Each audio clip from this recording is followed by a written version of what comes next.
Ito guys. Oh, 'di ba? May first aid. Gagawa kami ng kimchi. Ginayat-gayat na namin itong carrots, radish, at saka Chinese cabbage. Itong Chinese cabbage, pinabad ko na ito sa asin para matanggal yung kanyang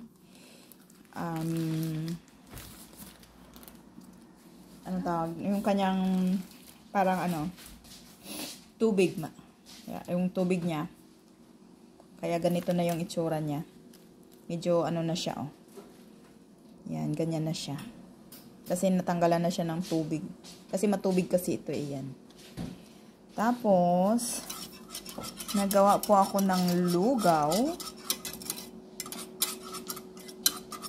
Lugaw po ito. Dito natin ilalagay yung mga ibang ingredients pa niya. Kaya, abangan nyo po mamaya. Hehe. So guys, we have here kimchi powder. Yung kimchi powder, imimix mo lang siya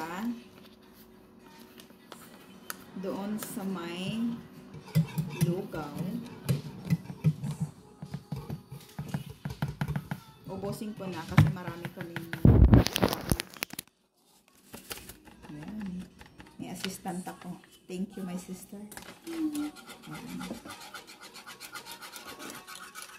Ayan, ganun siya. Pero gusto ko kasi ng sobrang pula pa, kaya dagdagan ko ito ng paprika powder. Ayan. Yung paprika powder.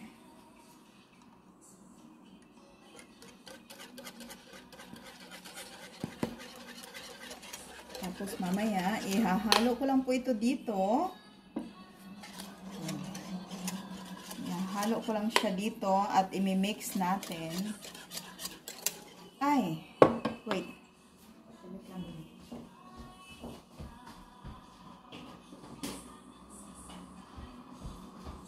Meron pala akong mixed ingredients dito.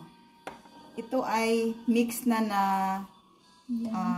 binlend na siya na onions, garlic, at saka ginger. I-mix nyo lang po dito. Kahit may may kimchi powder na siya, mas masarap pa rin yung may sarili kayong ganito. Ang apple pala. Tapos mamaya, lalagyan namin niya ng apple. Tapos dito may carrots at saka cabbage. Radish. Radish.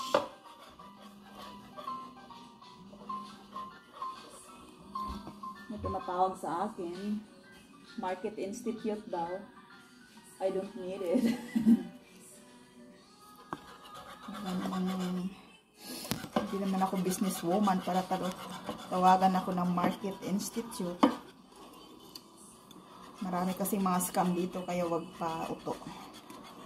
Sige mo na pagka manager. Manager. I have already. So, yun.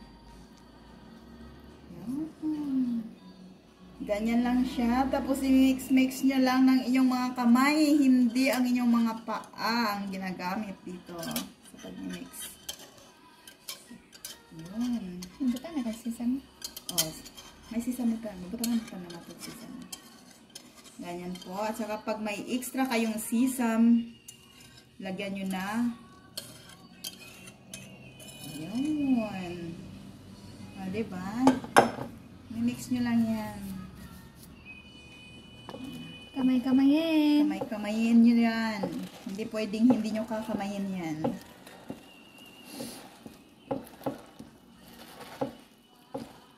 Yung hipag ko kasi nag-request nito. Kung hindi lang ito nag-request, hindi pakitaas na akin pa. Kasi gustong-gusto niya. Pero ang hipag ko po ay hindi Koreano, kundi Austriano, hindi Koreano, ha? Nagustuhan niya lang talaga ang kimchi. Kaya nag-request na gawan daw siya ng kimchi. Kaya ito, pang 2 buwan na niya ito. Ayan.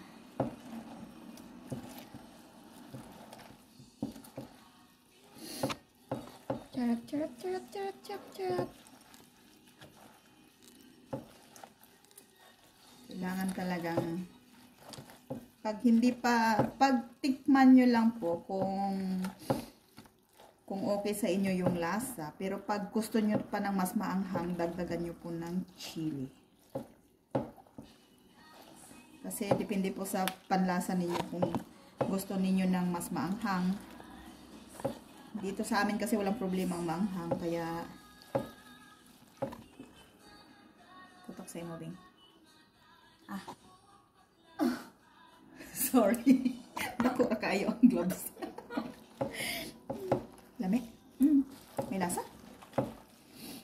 Lambot. Halang? Hindi pa kayo halang. Hindi kayo halang. So, hindi pa kayo halang. It means kailangan pa ng lagyan ng mas maanghang. Ito po, yung Chinese cabbage, nakakain po ito ng ganito lang siya.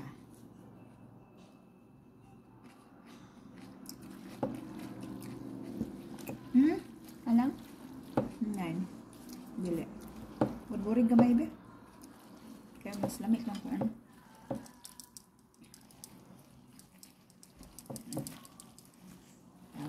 Pag gusto nyo ng sobrang pula, kayo na ang bahala mag-adjust ng inyong mga paprika powder. Ang importante, kimchi ang lasa.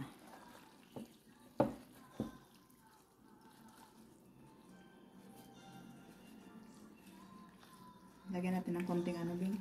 Chili. So, babalik kami guys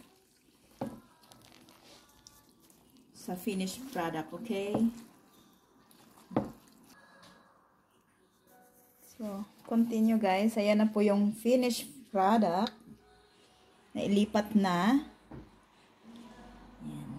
Madali lang ito gawin guys. Bumili lang kayo ng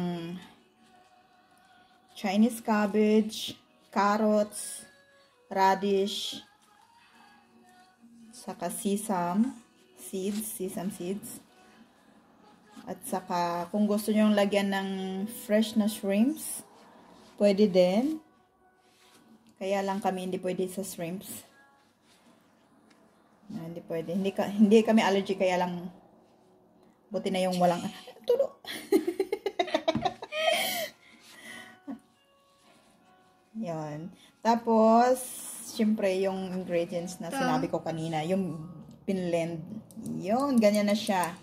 At saka, stock nyo lang yan sa inyong ref.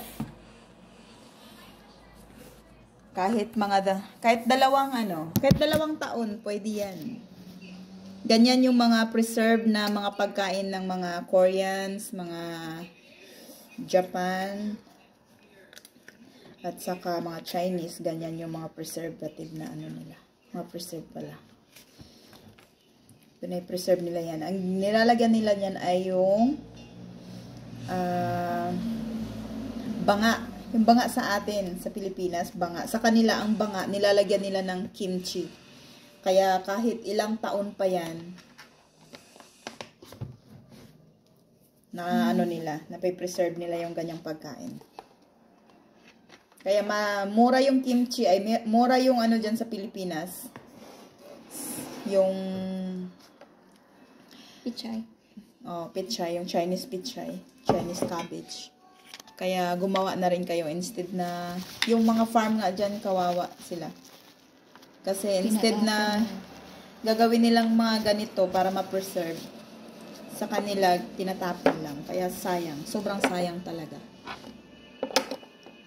Kung sa amin dito, bumibili kami, sa kanila tinatapon lang. Ganun.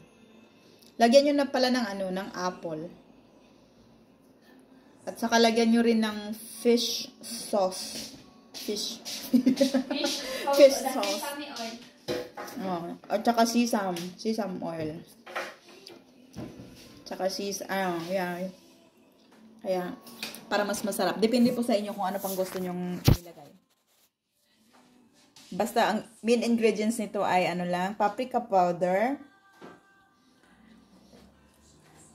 Tapos ginger, garlic, onions, at saka apple para medyo matamis. Tapos yung lugaw, yung parang paano lang kasi yun, pampalapot sa sauce. Kaya yun ang gagawin ninyo.